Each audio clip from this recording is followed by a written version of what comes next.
Hello and welcome to this week's episode of My Granny is Irish. Nick is with us again. Thankfully, you were excellent last week. You were angry. I like angry. I like when and I'm usually the angry one, so I always like if other people are a little bit angry too. This at the moment we are recording on a Monday, and there is an ongoing war between the US, Israel, and Iran because Donald Trump never rests. And that is something we will not be talking about. So there are lots of other people out there, no doubt, that will give you their expertise in that area. We are going to be talking about four subjects that are much more closer to home. First is the revelation yesterday in the Sunday Times that the Irish Green Party was over in the UK helping the UK Green Party win in what was considered a very sectarian vote in the Gorton and Denton by-election. Then we are going to be talking about corporation tax and how the money keeps rolling in to the Irish exchequer. I think I'm going to use that word for now. And yet we seem constantly to just be paying more and more in various bills. Why that is. We're going to talk about the importance of ancient trees and Kennallorth Square and whether or not we should be tearing down 200-year-old trees so people can play more rugby. And finally, it is thereabouts or just past the 100 week mark of the Irish presidency, and we're going to have a quick chat in relation to that. So Nick, how have you been? You've had a busy week, a busy week. Well, it's one of those weeks where the world really changes, isn't it? With what's going Yeah, on. I know we're not gonna focus on it too much, because it's obviously going it's a global event, but, it is going to affect an awful lot of what people do. I'm just looking at we're recording this on Monday morning. The Bank of Ireland shares are down 4 or 5%, and they were supposed to be up this morning based on results. So it's going to affect a lot of different things, markets, economy, everything. yeah. I think UK, where Bank of England was supposedly an interest rate was absolutely written in, and that now if the for the next at the next quarter, and that is now under doubt. But the Middle East is always unstable. I just try not to. If you picked up a paper such as 100 years ago, it would be equally unstable. And it seems that no matter how much a US president might say America first, or we're going to stay out of foreign entanglements, the allure of war always seems irresistible. But anyway, as I said, I think in many ways, although as you said, it's incredibly important and will affect people at a very basic level in terms of energy bills and in their pockets. I do think it's important to keep your eye on the local. And one slightly foreign by-election in the UK, the Manchester by-election became very local. I felt after a revelation in the Sunday Times. Nick, do you know where Gorton or indeed Denton is in the UK? I had to look it up on a map. And I just know it's in Manchester. I'd been following this by-election, for the last few weeks or months, so I hadn't heard of it before, but it's in Manchester. Yeah, it is in Manchester, and in fact, Denton, supposedly people traced it back the founding of Manchester City. No, FC, that's to Gorton. They are in fact two very English towns. Whether or not they are still English towns, I think could be debated, because the result of that by-election that brought in the Green MP, uh, Hannah, I forget her surname, was along very sectarian lines, and I take that from the Times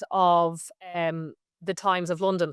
Now, in the Sunday Times yesterday, the Irish Green Party leader Roderick O'Gorman admitted that, and well, first of all, he welcomed the win, and also admitted that the Irish Green Party had sent senior figures, including Hazel Chew, its deputy leader, to help the UK Green Party win that election. How big, obviously, that influence is remains to be seen. And he is quoted as saying, "It's really positive to see the Green Party take an important seat, particularly because it blocks Reform UK."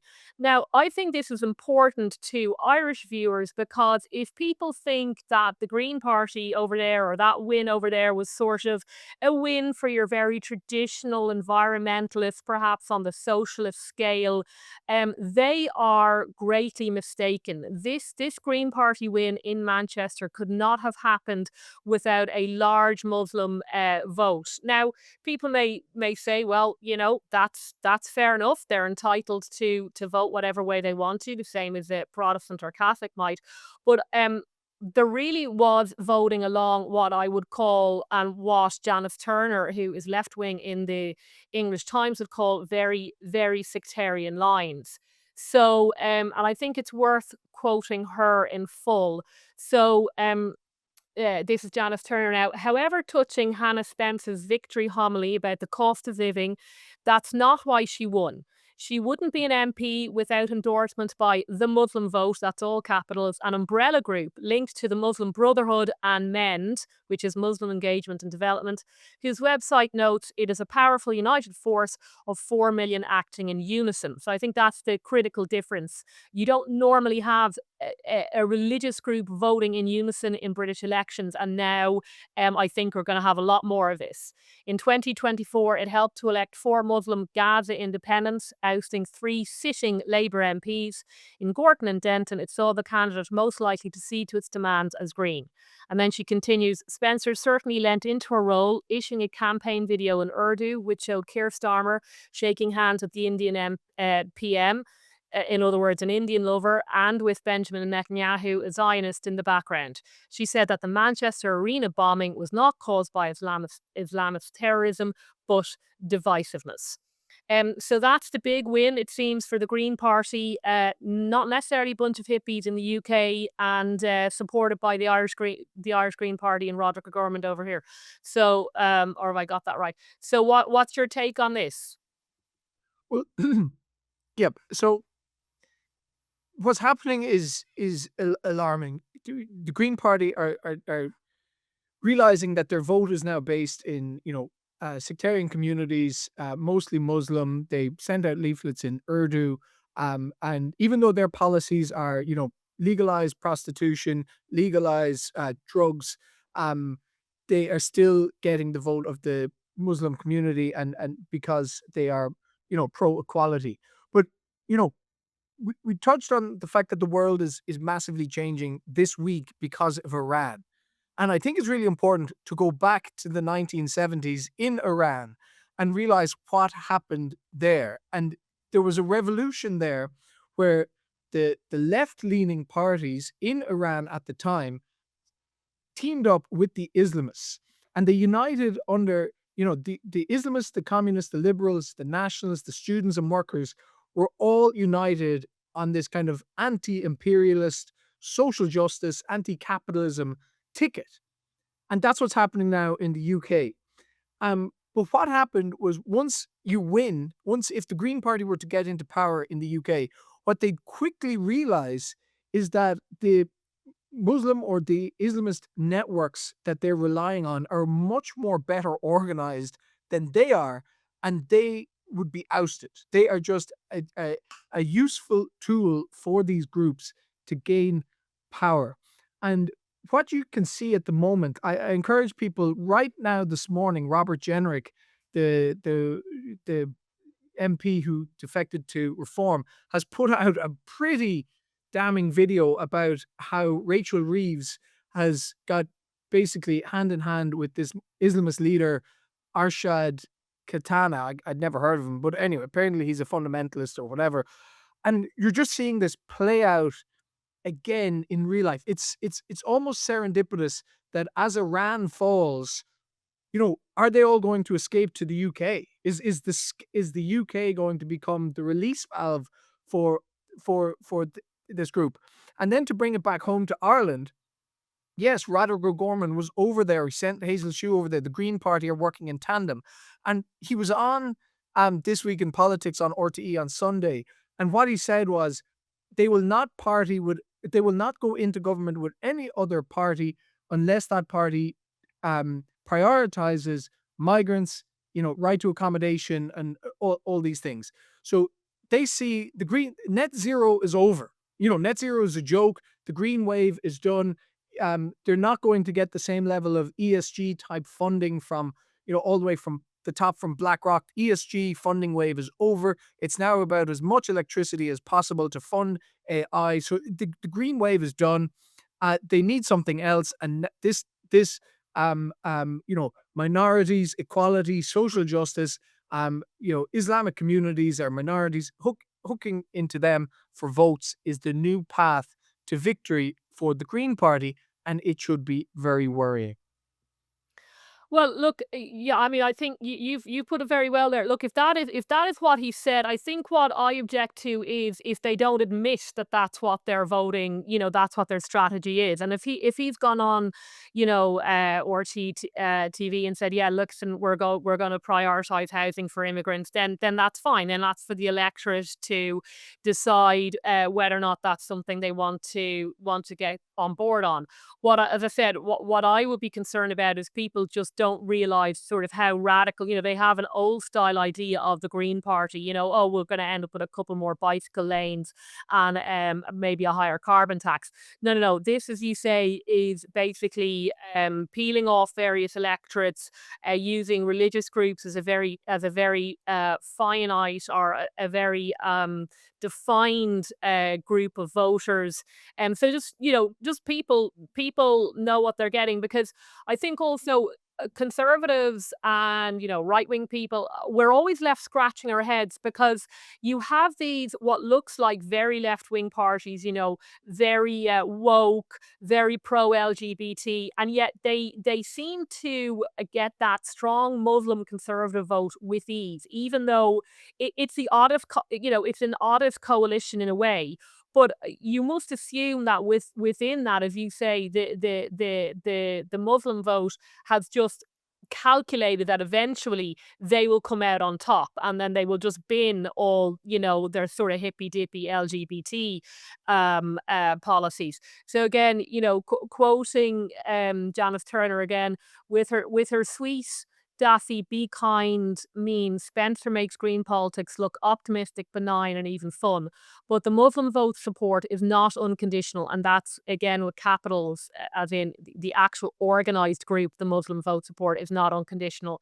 It wants a definition of Islamophobia, which is a de facto blasphemy law, and to lay the foundations for our community's political future. Um, Spencer may soon realise who she got into bed with and what they expect.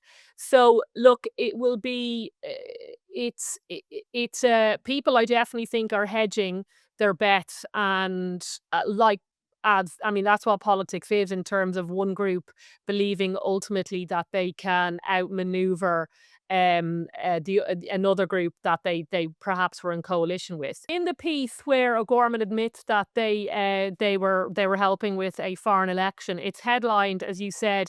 I just thought that admission was quite interesting, but the actual headline was, "Right wingers twisted my tweets," says bullish Roderick O'Gorman. And the lead in is Green Party leader looks at Hannah Spencer's victory in England and says his group is strong enough to win in Dublin and Galway elections in May. And again, as you can explain it now, because I missed the original story where it seems Roderick O'Gorman was telling us his story of Yeah, woe, that basically some tweets of his were twisted by, as usual, the evil right wing. yeah. So you might have seen the original story. What's the original story about then? No, so in 2020, Roderick Gorman was in government. He was a new minister, and he brought out this white paper on how they're going to do asylum differently. And it was basically, literally was, every asylum seeker is going to get the keys to their own house. That's what it was in the white paper. And part of that, he sent out all these tweets in lots of different languages, saying to people, to asylum seekers, if you come to Ireland, you will get, all these benefits. And he's now claiming, say, he didn't send it to new arrivals, he sent it to people that were already here in the system, which is false, because the word arrival is in the tweets. It's like when you arrive. So he's really trying to cover his tracks here. And I just want to make another point. That white paper, there's one company that has made the most obnoxious amount of money with the use of taxpayers' money. And what they did was they saw this white paper coming and they realized there's an opportunity here for this company to take taxpayers' money, go out and buy loads of houses, compete in the market across Tullamore, Laois, Wexford, Wicklow, Kilkenny, Limerick, Offaly, places like that in the Midlands, and buy up all these houses that are worth around 250 to 400,000 euros. But the sick part about this is that the state do not own these houses. This company was given the money, and they route the money up through an Isle of Man offshore company, which holds the assets, and then it rents the properties back to the state for asylum seekers to live in. This company is now doing about 20 to 30 million a year. It is set up by this guy called Ed, who had another company that made a fortune off the state doing healthcare. It is the biggest fraud on the taxpayer I've ever seen. Well, I mean, And, this and is Roderick yeah, Roderick it's O'Gorman, always a and quite. it was Roderick O'Gorman policy. It was his policy that allowed it because he hasn't got a clue. Well, I mean, do they have a clue, or is that the intent? I mean, the intent always seems to put the interest of the Irish taxpayer last, and indeed, I think on Friday it was announced, perhaps having heard that, we shouldn't be surprised that there are now 17,000 homeless last month, which is a record high. The number in emergency accommodation totaling 17,112. And of those are 5,300 children accessed emergency accommodation in January. And actually, if you look at the graphs, yeah, it all goes up from 2015 to 2026. Now, of course, um, it will tell you that ha- half of the adults were Irish. The next biggest category, almost a third, were coming from outside the European Economic Area. Now, people will keep telling you till the cows go home, Nick, that this is the homeless figures and the increase in immigration and asylum seeking, that there's no link at all. Should we believe that? No, that's completely false. Nobody says that anymore. Basically, we know from Dublin City Council that up to 40% of people presenting as homeless have come straight from direct provision or IPAS centres. So it's completely false. Then there, you're literally importing people. Like there's cases against the state that people were arriving in the state not given houses because they were homeless. So anyone who says that there's no correlation between the housing crisis or homelessness and asylum or immigration is just living in denial. Yeah, no, some people would say no, that the housing provision for giving for asylum seekers is very, very basic and wouldn't be the kind of long-term housing that will be offered, say, in terms of social housing. That that That's false. there's Completely false. That's completely false. People, this is why I get to so um on X a few weeks ago. Mark Tighe, very good journalist, has now got a new job as head of investigative journalism or in the Irish Times. And he put out a tweet and said, "Give me stuff to investigate." And I put down two or three things in this area. That company I just mentioned, Didi and Docus, was one of them. And I am waiting for people to literally just pick up the work that I've already done and that Matt Tracy has done in Gript, and just highlight the amount of apartments and houses that are currently being used to accommodate asylum seekers long term. Like there's one company, there's one man in Munster. His name's Donald O'Brien, and he must own, I think, 200 properties, apartments. I've gone through it. I have it up there. You can see through the mortgages he's taken out on the properties, the addresses on them, and you count up almost 200.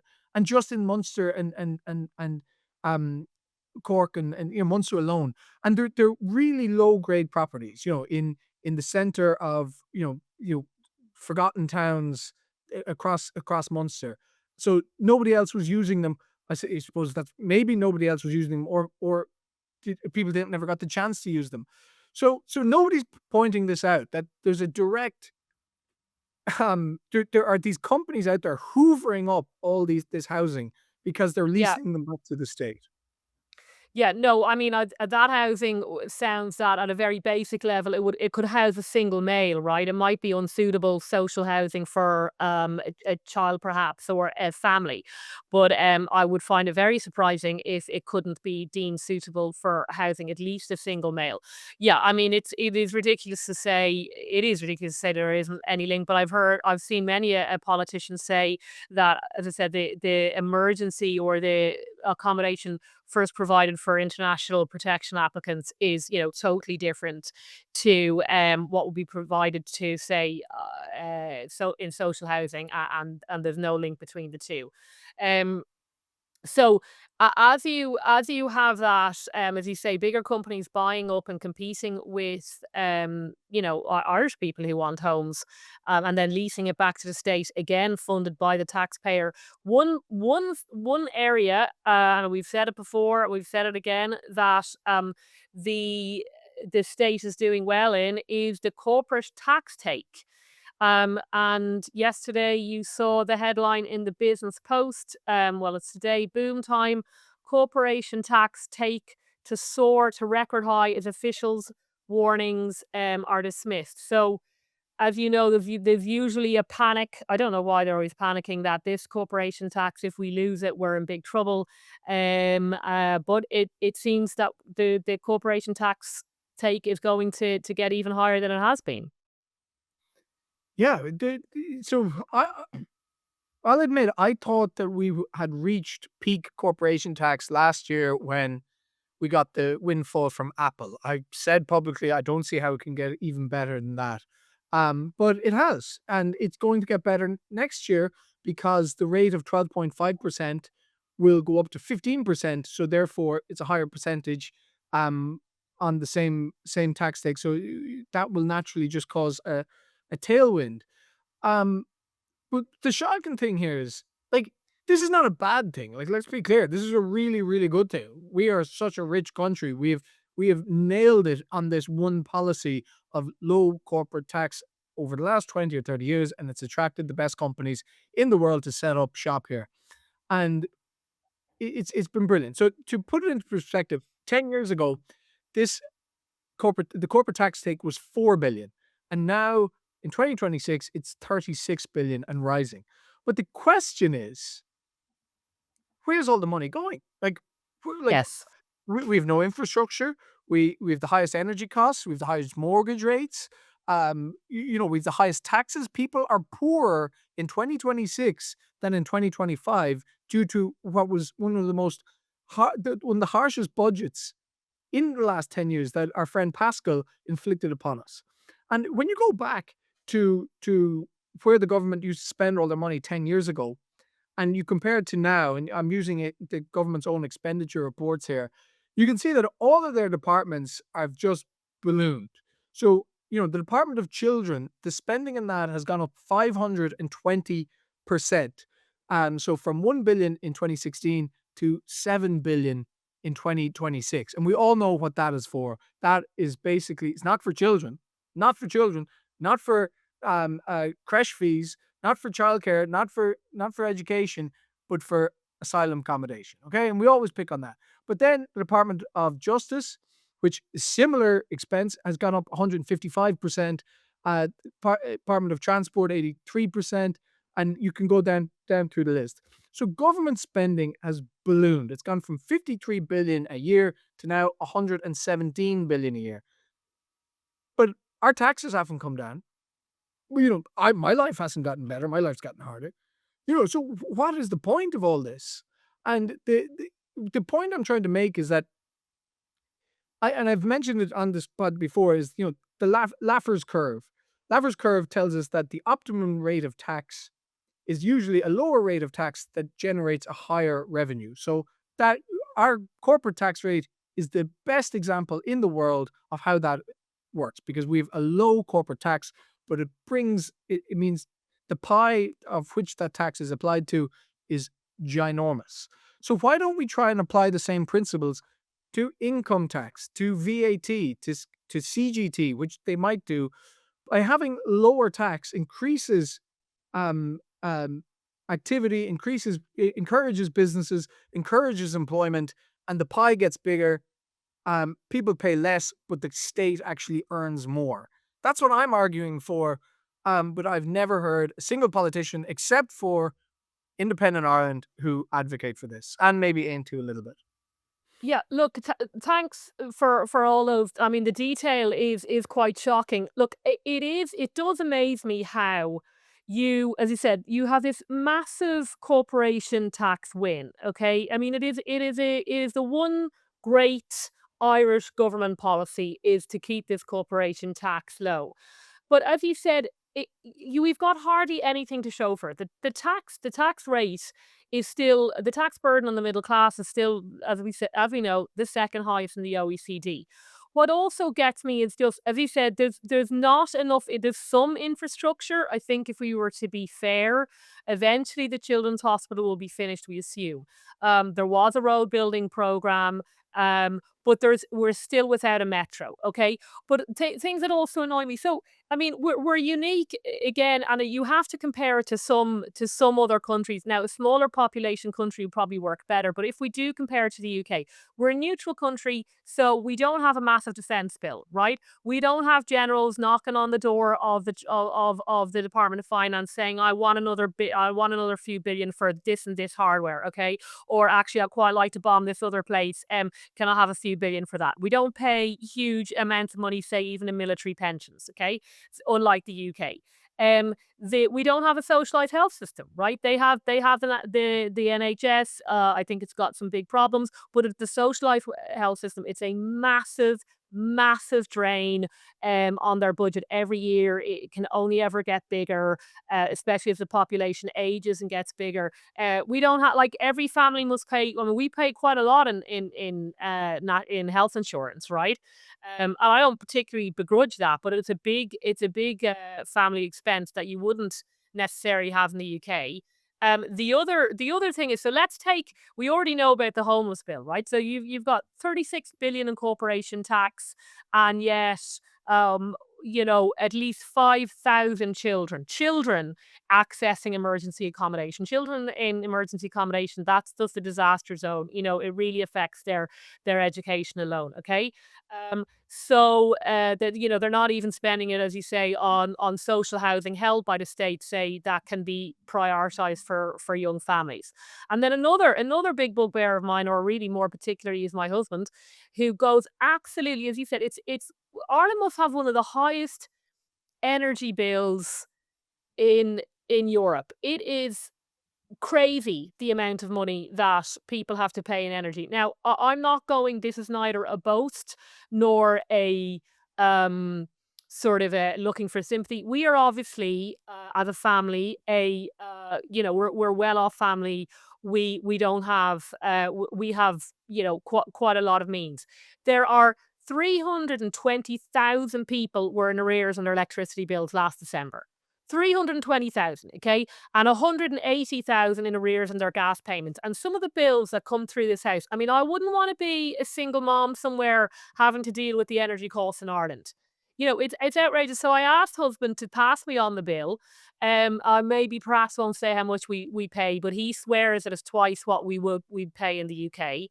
Um, but I do know that, for instance, the carbon tax on the bill was 66 euros, and VAT, which actually is at 9%, was another 61 euros. Now, again, it's a cost we can absorb, but if you think about other households, okay, that don't have the similar resources, that money, that's 120 euros alone, which is a lot of money for some families, just going into the exchequer, right?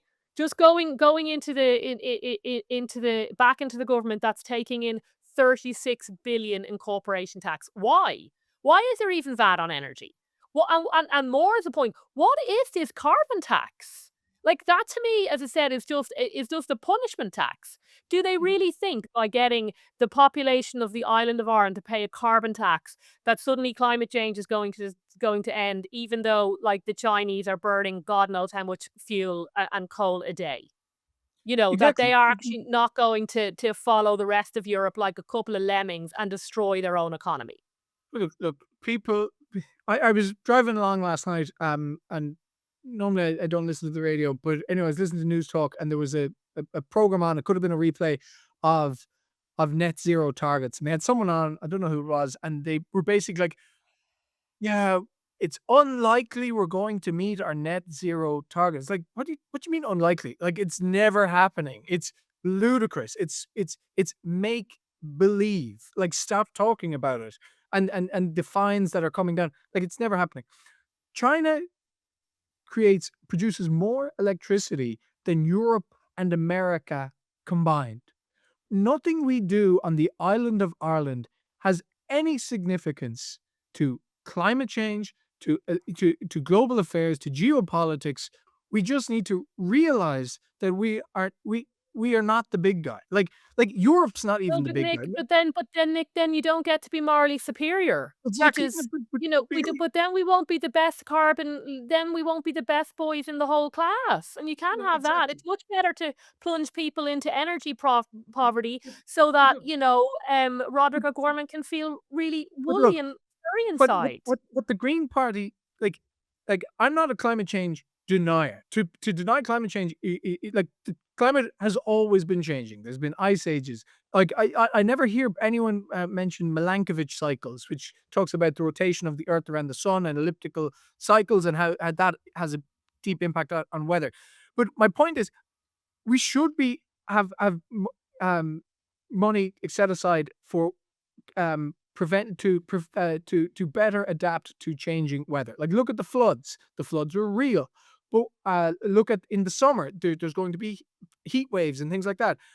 But we're not doing that. We're just saying we need to prevent our carbon output. It's like, no, no, no. Like, our carbon output is irrelevant, but let's build floodplains. Create floodplains, dams, whatever. And our beach is going to be more populated on during summertime. Does that create antisocial behavior? Should we have beach patrol? Things like what are the downstream consequences that will affect Ireland? That's where I think the Green Party should be positioning themselves. But I just want to come back to something before we get totally off it. Um, the thing about our corporation tax, as we've said, is that we rely on three companies, right? Basically, most of it relies on someone. So if any of them even What are the sneeze, what are the 3 companies, Nick? Just for Apple, Microsoft, and Eli Lilly, and the Eli Lilly one is not going to be there for forever. They make the weight loss drugs, but the point I'm trying to make is our Department of Health. In the last 10 years, we're spending 95% more in the Department of Health than we were in 2016. And that figure is up to almost 26 billion. And the same is similar with social protection. It's up 50%, and that figure is at 29 billion. So, what we need to learn from this is that throwing money into the Department of Health doesn't fix it. Throwing more money at social protection isn't going to fix it. But if anything happens to our corporate tax take or otherwise, this is where you're going to see it the most. These budgets are going to plummet. And anyone who's benefiting from social protection is not going to be able to get paid out. Will have to borrow. Our health system has not been improved whatsoever in the last 10 years. I know we have a children's hospital coming online, but where is all this money going? Like, and nobody is asking any questions about where this money is going. Yeah, no, look, it's extraordinary that you have, as I said, you have such a huge corporation tax and thing. I mean, I don't know. They're saying they're keeping it in reserves. I always think you should try and either put it into infrastructure, education, and some health, and those get rid of these ridiculous carbon taxes, as I said, that are punishing families and are pushing people into energy poverty. And I think a lot of families are either having to choose between eating or heating. And it's just scandalous. It is absolutely scandalous that Ireland is continuing with this net zero nonsense.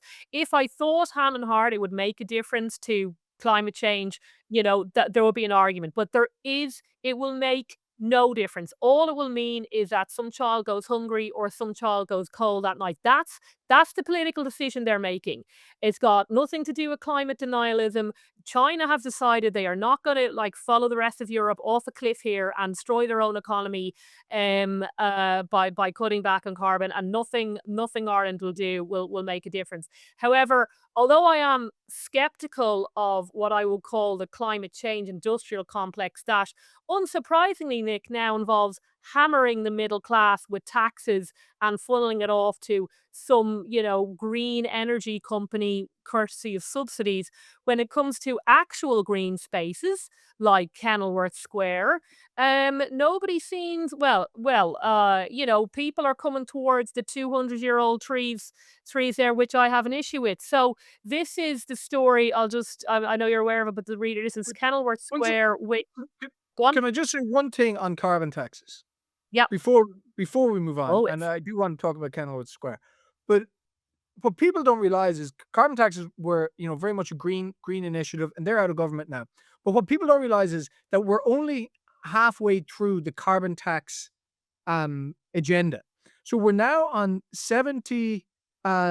uh, we're now on 70 euros per ton of CO2. That's the tax. Okay.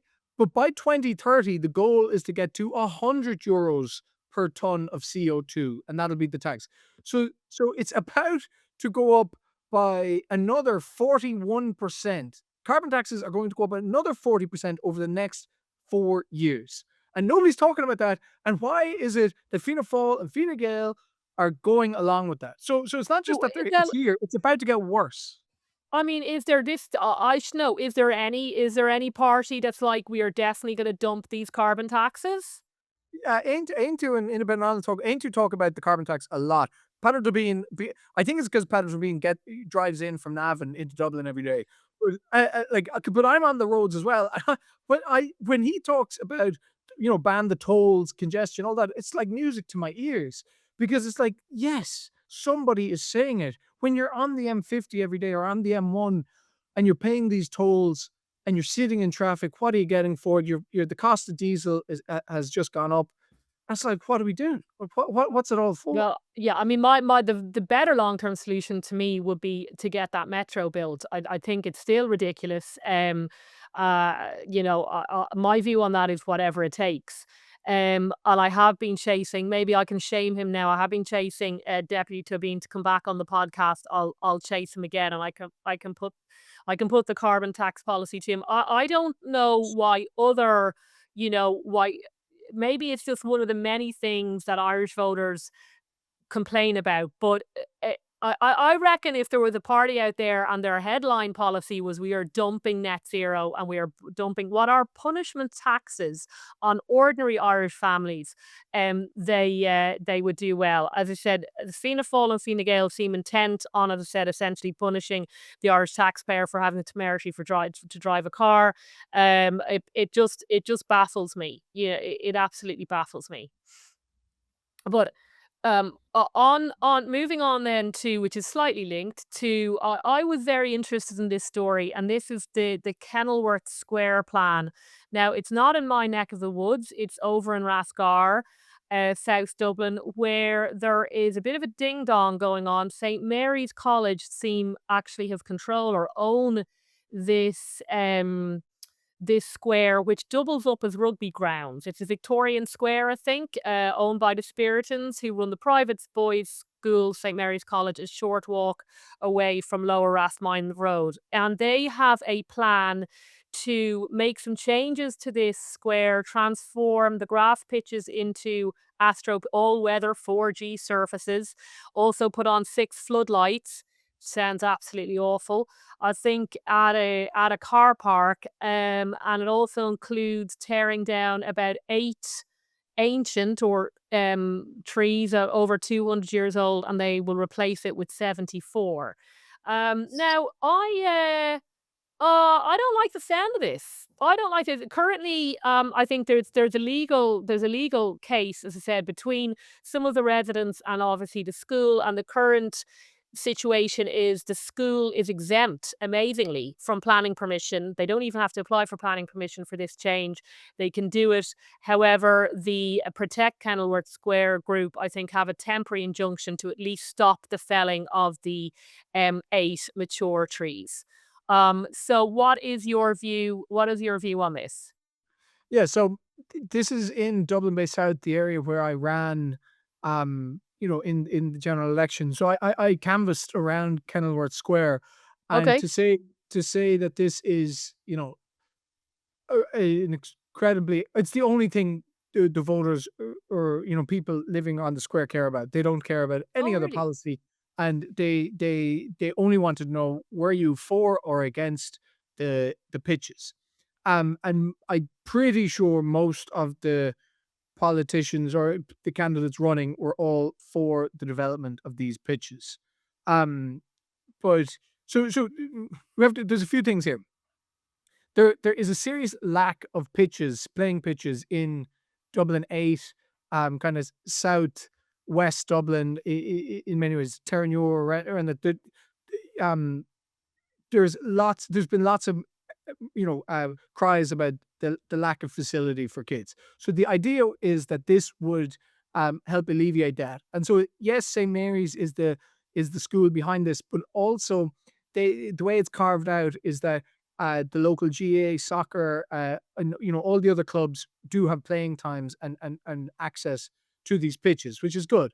So what the residents are saying is that, look, this is we bought our these houses are some of the nicest houses in Dublin. Big red bricks, over basement, huge, gorgeous houses. And they're saying, we bought our houses here, and this is not what this is a lovely old private park. Um, and they're falling down. They're claiming that environmental reasons about the bats and things like that. Stuff that I do not like to hear at all. It's the same with all the houses that have been housing developments um uh that have not gotten approval because of the Brent geese, the light bellied Brent goose that flies from Canada, and is a migratory bird, and lands on a piece of water, 100 meters from the apartment complex. This is nonsense. Like, these birds have the whole world to play in. Um, so anyhow, I'm for the pitches. Yes, we can talk about the lights, we can talk about traffic things, and there are things you can trim around the edges. But ultimately, I'm for the pitches. It's a massive public infrastructure. It will give a lot of use to so many children, so many families. I think once the development is made, people will be like, "This is such a good resource."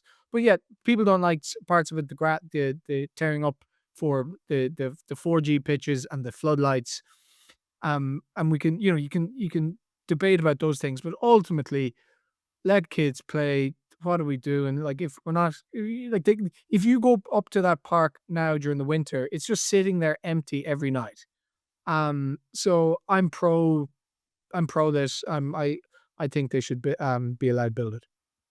Okay, so like my take on it, I do under. I actually will have a piece on Gript on it later today, which the readers will probably hate.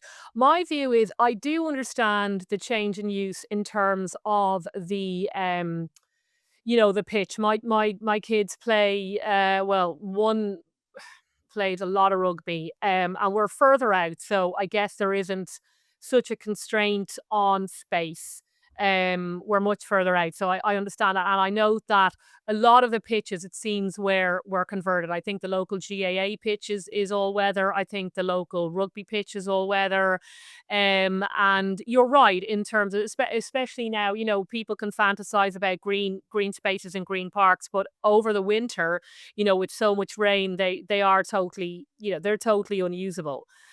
However, what I really do draw the line at is, are these the felling of these ancient trees. I actually have like the big, these trees are irreplaceable, and I do find it I'm not sure I really accept that they must be felled for this to happen. You know, it's all very well saying, well, we can get 24 other trees in. These are will be the tiny kind of sort of stick trees that take another 150 years to grow.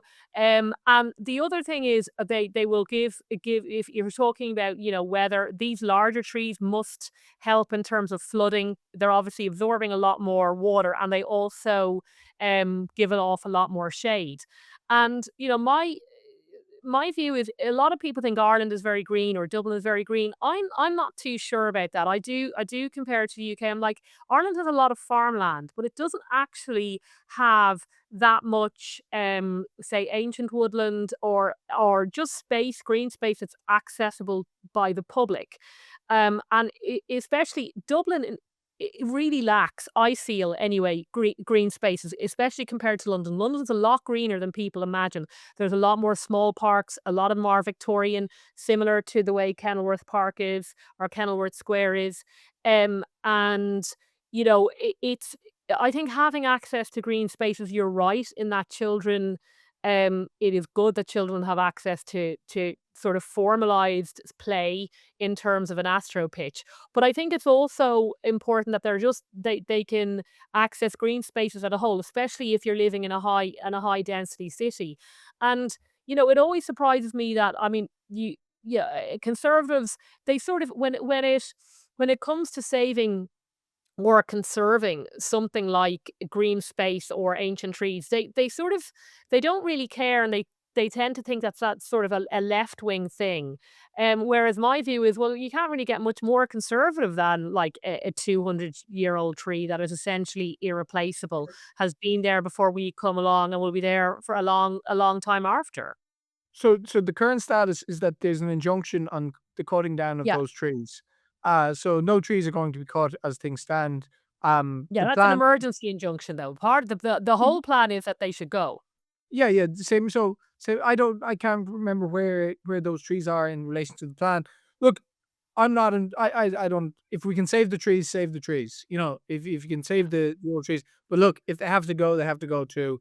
You, like you it's we just cannot. I'm just anti NIMBY. Okay, I really am. Like, if we want to progress and do things, we have to just make hard decisions and build. You know, I Yeah, but campaign. there's always a cost to this. You know, there is a cost. I mean, I think there is a argument for NIMBYism, Nick, you know, when appropriately, you know, and a lot of it's not a case of like let's just sort of build every road going, build every bridge, you know, and let's just destroy anything that's old. No, this is something I think.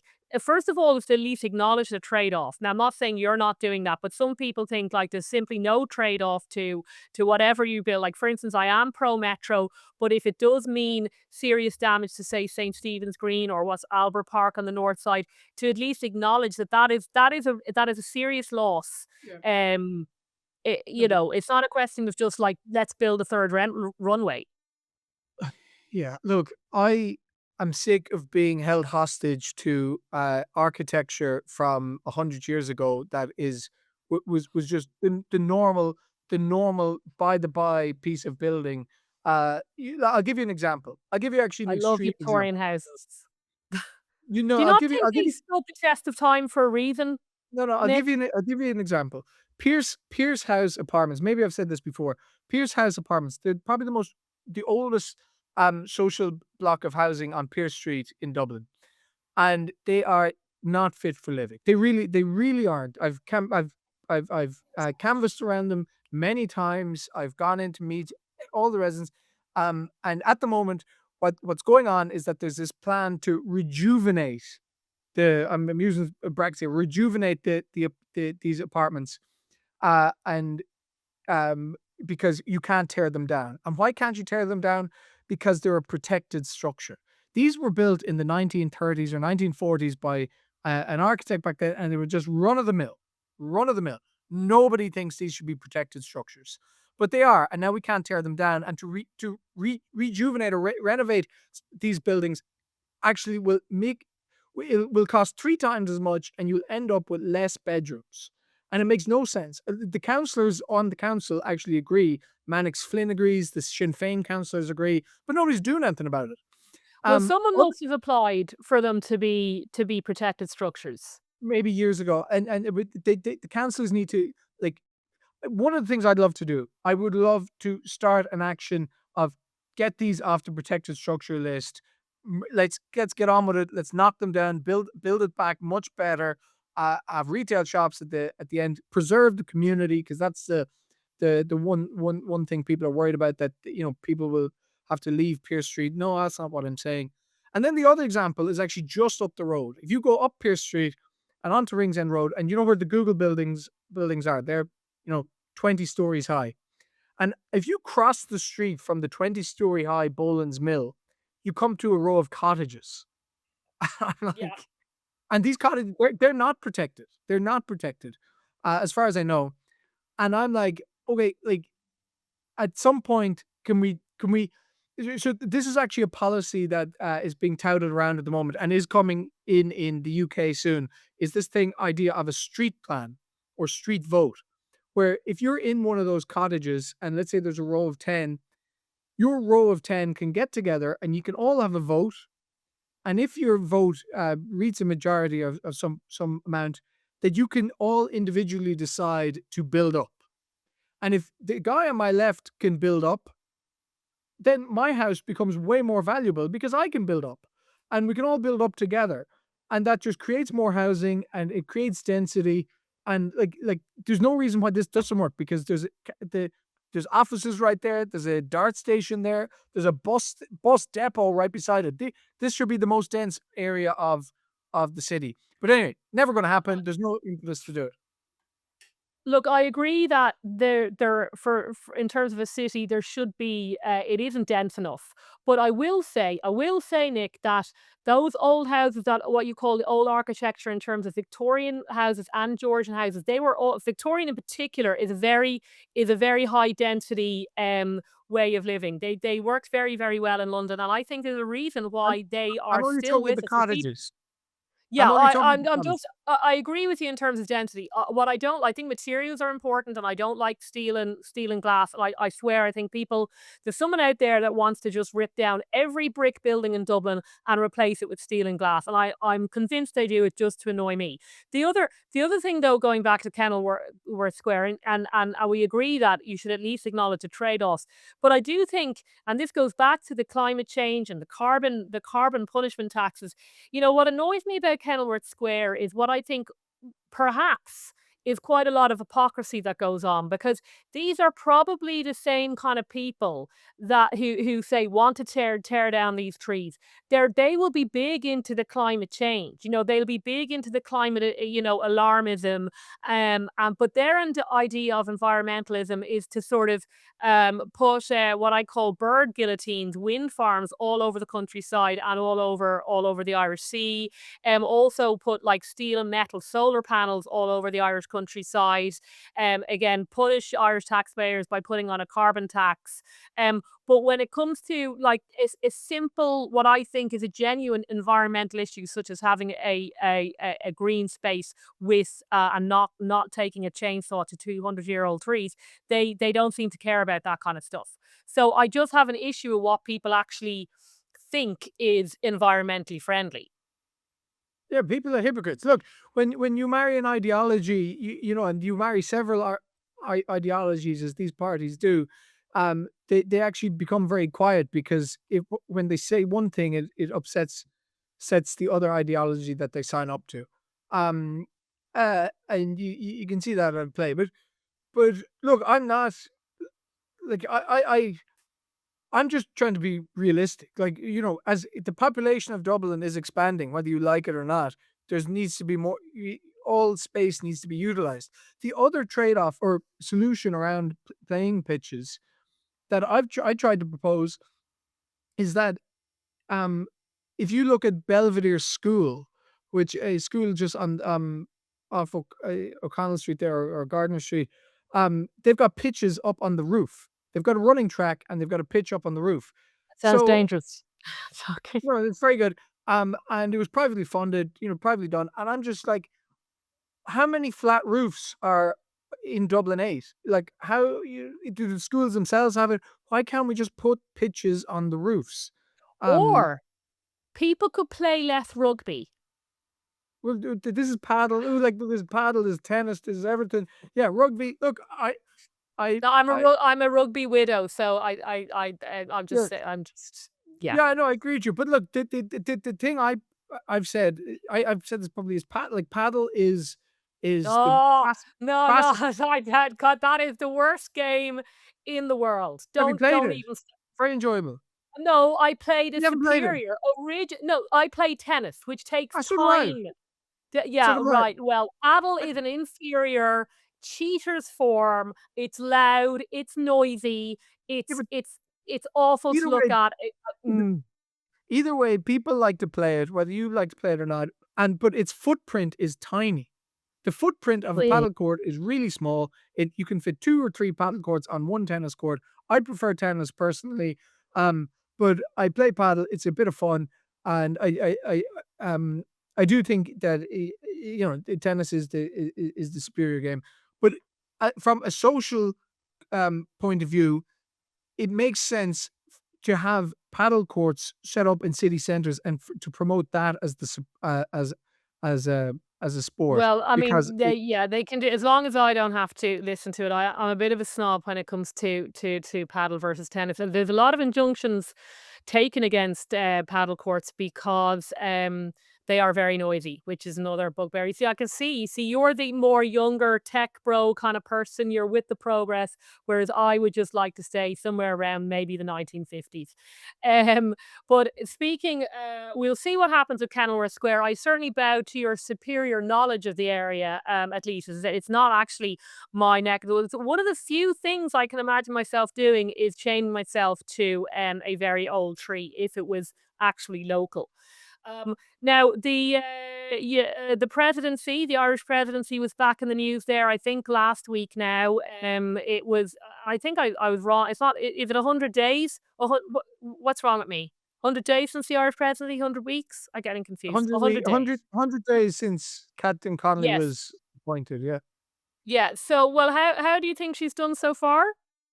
She's been very quiet. She's in the news this week giving out about, or, cautioning about the Mm. Iranian-American war, which, that's kind of part of the job. Did she comment on the Ireland-Israel match? I don't know. I think Oh no, that'll that would be so that would be very bad if she so commented she on but that. she'll have to go and, shake all the players, the Israeli players, so that she won't like, Oh, hang on. She doesn't do that. Does she? I thought they only do that at the rugby. no, no, Do they they do do it it the at soccer, yeah. football games? Yeah. Sorry. Yeah. Oh, So that'll well, be interesting. That'll be one. And look. I'm not saying, you know, it is like there would be massive protests at that game. For uh, for obvious reasons. So it'll be interesting to see how she handles that. That'll be a real test of her diplomacy and, but also her principles. Um, and then she hasn't really said much. Going into it, she said she was going to turn the Oris into an Irish speaking, yeah. Irish first office. I haven't heard much about that. Maybe it's happened, maybe it hasn't. But look, you have to settle into these things. I'm sure there's more to come.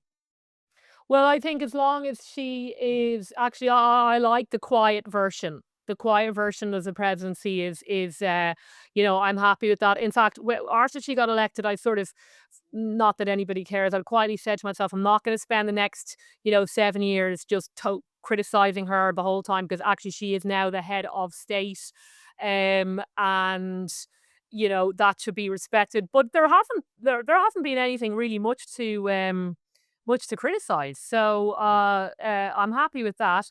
For other people who still mourn the loss of Maria, she did Maria Steen. She did the papers there on Brendan O'Connor, I think 2 weeks ago. So that was good to see. And she did also the Irish Times podcast. That people can listen to. I think she was, I think they were just asking her, yeah, what do you think you would have done for your what would you have done, Nick, in your 100 days? If you I made don't it. think what I'm like. Look, if I if I was president, I would be using the platform to really dig into what's going on with government spending. I would just be like, what? Where's all this money I'm not going? sure that's constitutional, Nick, I No, think. no, it is. It's just inquiring. You like it's like you're not exerting any power. It's just information. I would be very inquisitive. I'd like to know what's actually going on, and where's all this money going. I and yeah. So um, the other thing we should talk about on another episode is, I part of the thing I'd like to do is like what I'd like to go down through the plumbing of Irish democracy and take a look at the function of councillors.